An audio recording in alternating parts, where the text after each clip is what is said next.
विधान परिषदेचा काही फॉर्म्युला ठरला का महायुतीचा, कारण की मनसेने उमेदवारी दिलेली आहे? अजून आमची चर्चा व्हायची, चर्चा करून ठरवू. छगन भुजबळांनी म्हटलं की 4 जागा शिवसेना मागतात, त्यामुळे महायुतीमध्ये यावरून काही वाद. तुम्हाला काय माहिती मिळते महत्त्वाचं नाही आहे. महायुती योग्य प्रकारे लढेल. छगन भुजबळांनी म्हटलंय की जे लोकसभेत झालं ते झालं, पण आम्हाला विधानसभेत 80 ते 90 जागा मिळाल्या. विधानसभेमध्ये कोणी किती जागा लढायच्या या संदर्भात तिन्ही पक्षाचे नेते एकत्रित बसतील, योग्य फॉर्म्युला ठरवतील आणि त्यानुसार तिन्ही पक्षांना जागा मिळतील.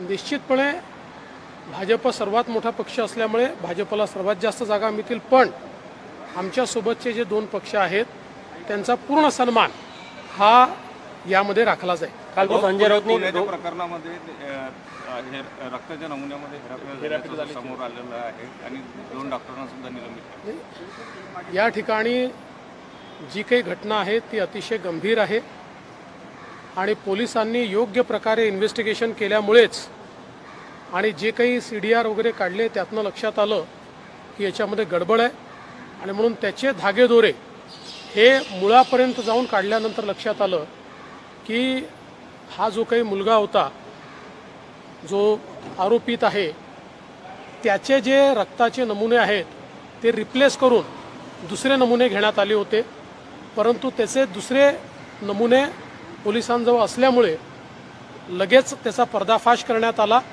आणि यामध्ये जे डॉक्टर त्याच्यात इन्वॉल्ड होते त्यांना देखील अटक करण्यात आलेली आहे. त्यामुळे हे जे काही प्रकरण आहे याच्या पूर्ण मुळाशी आणि तळाशी गेल्याशिवाय पोलीस विभाग थांबणार नाही. बीडमध्ये वंजारी समाज आणि मराठा समाजामध्ये जातीय तेढ निर्माण झाली. बीडमध्ये वंजारा समाज आणि मराठा समाजामध्ये जातीय तेढ वाढताना दिसत आहे. मला असं वाटतं की असं काही घडणार नाही. दोन्ही समाज जे आहेत हे वर्षानुवर्ष सोबत राहिलेले समाज आहेत.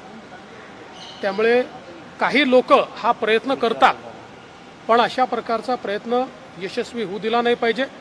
आणि दोन्ही समाजातले जे जाणते लोक आहेत त्यांनी जर असा छोटाही प्रयत्न कोणी करत असेल तरी तो थांबवला पाहिजे. अंजली दमाने यांनी अजित पवारांचा राजीनाम्याची मागणी केलेली आहे. अजित पवारांनी फोन केला होता असं त्यांचं म्हणणं आहे. संजय राऊतवर तुम्ही रिॲक्शन द्या का? काल त्यांनी जी भूमिका मांडली त्याबद्दल तुमचं काय? साहेब, मी तुम्हाला वारंवार सांगितलं की संजय राऊत यांच्यावर मला प्रश्न विचारत जाऊ नका.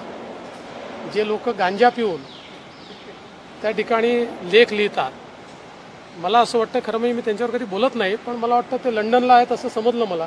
तिथे चांगले मानसोपचार तज्ज्ञ आहेत, योग्य त्यांनी औषध घ्या. अमित शहा म्हणाले की 10 तारखेला मोदीजी पंतप्रधान पदाची मात्र 6व्या टप्प्यामध्येच आम्ही बहुमत पार केलंय. होऊ शकतं. अमितभाई बोले 6व्या टप्प्यातच आम्ही बहुमत पार केलंय. बहुमत पार केलेलं आहे आणि अभूतपूर्व अशा प्रकारचं यश मिळणार आहे. मोदीजी प्रधानमंत्री होणार आहेत. आता शपथविधी ते कधी घेतील हे मी नाही सांगू शकत, पण निश्चितपणे मोदीजीच देशाचे प्रधानमंत्री होणार.